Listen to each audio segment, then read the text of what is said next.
Hello, everybody. We're reading with Jimmy.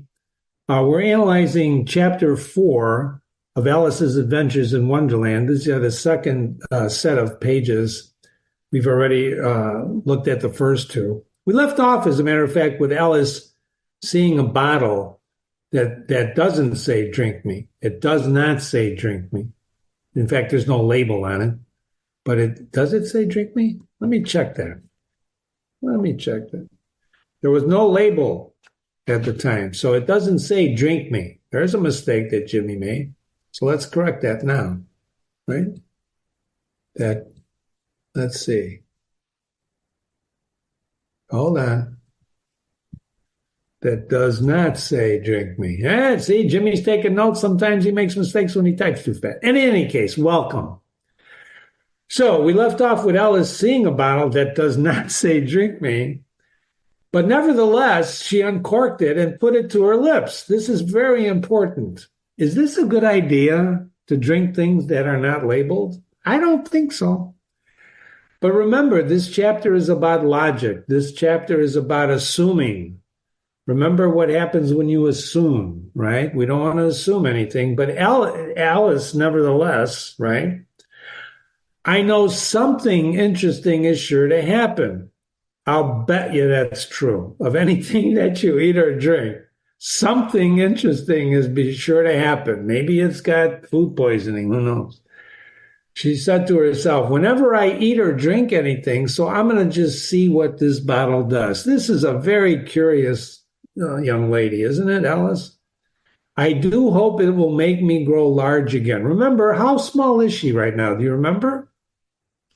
How small is Alice? Well, she's less than 4 inches because remember, she was swimming in the pool of tears.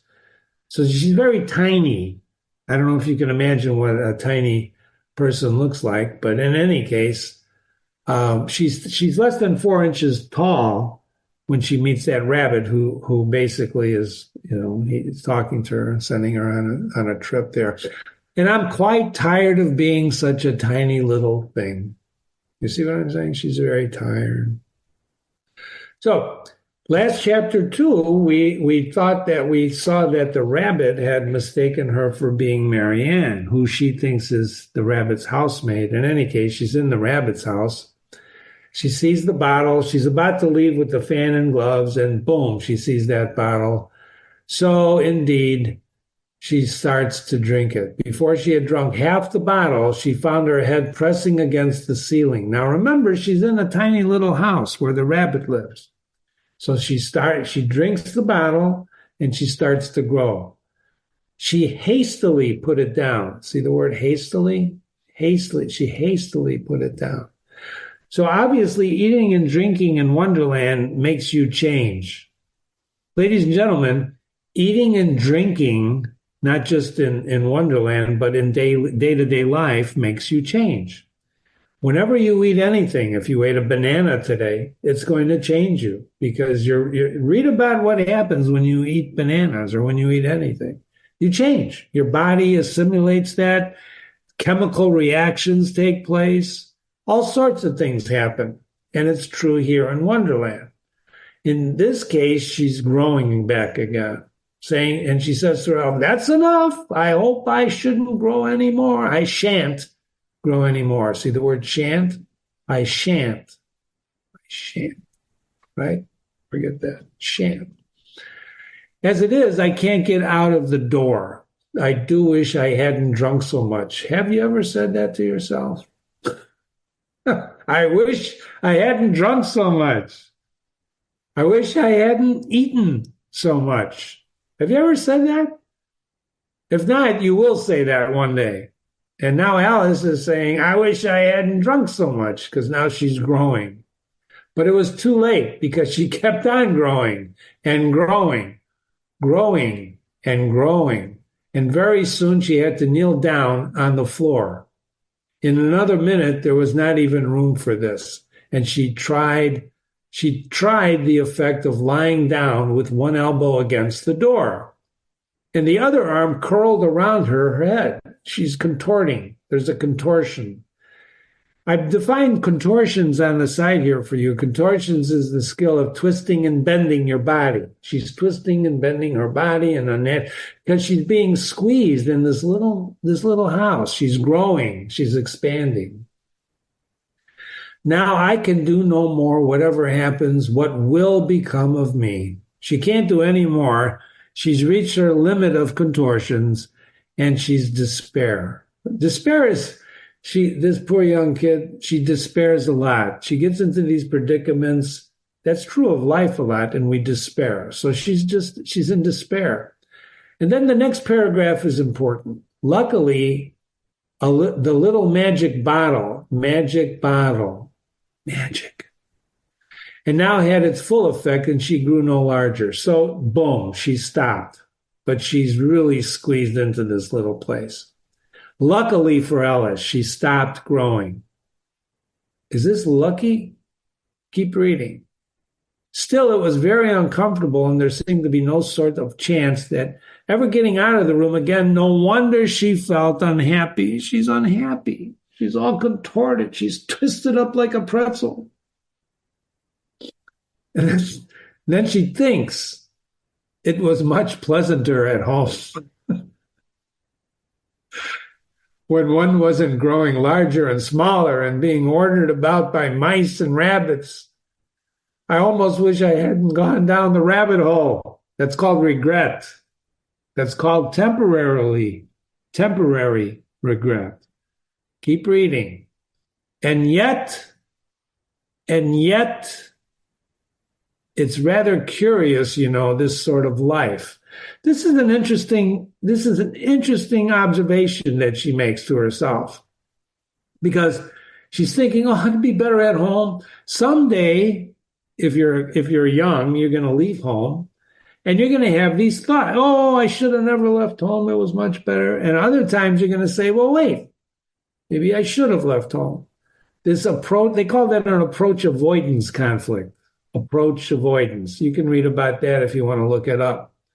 In any case, the narrator, in describing what Alice is thinking, gives us clues. And in this case, and yet, that's repeated twice for a reason, because it's actually telling her she's curious. And I do wonder what can have happened to me. When I used to read fairy tales, I fancied that kind of thing never happened. You know what a fairy tale is, right? Fairy tale.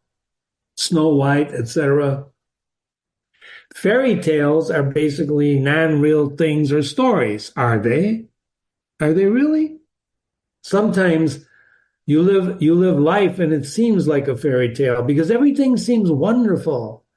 And at other times there are fairy tales that are not very nice, like Hansel and Gretel, who are going to be eaten, or the big bad wolf who wants to eat, right?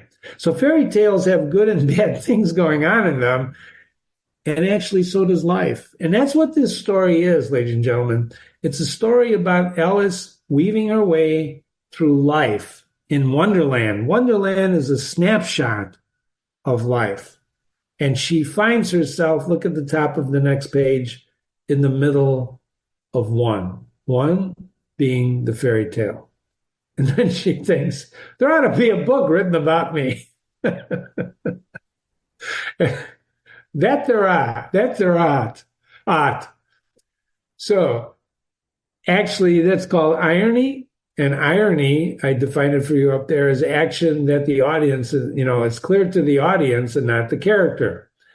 It's clear that we're reading a book about her, but she doesn't know that she's in the book. So, and the third person narrator is narrating that. That's called irony. You're experiencing irony when she says this statement. Very important.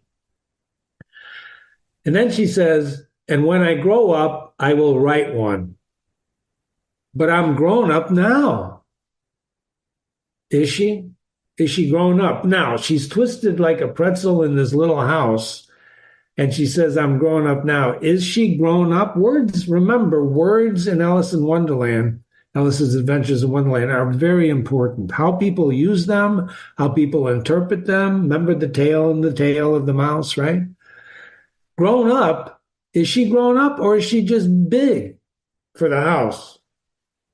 Is she just too big? And she says, at least there's no room to grow up here, right? Grow up anymore here. I can't grow up here anymore. This is one of the most profound statements in the book. We're going to come back to that over and over again because she believes that she's done growing up, that it's time to move on. She can't grow up anymore here. If she were to grow up anymore here or expand her size, she'd probably break through the house. There's no reason to think that she cannot break through the house right now. She's just too big for the house. She could probably start using her elbows or her arms, bang it up with her head and go right through the roof if she wanted to, but she's not doing it. The question you have to ask yourself is why? And we can talk about that later. But then, shall I never get any older than I am now? Now suddenly the concept of age is introduced. Grown up, age, older, size. All of these words are confusing to us as we grow up. Some people never grow up.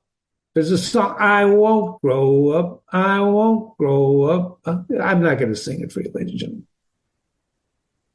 Then she says, that'll be comforting in one way, never to be an old woman. She's musing. She's thinking to herself, if I never grow up, that'll be pretty cool. I don't have to be an old woman. But then always to have lessons to learn. That means if I don't become an older woman, then I'll always have to learn things. I shouldn't like that.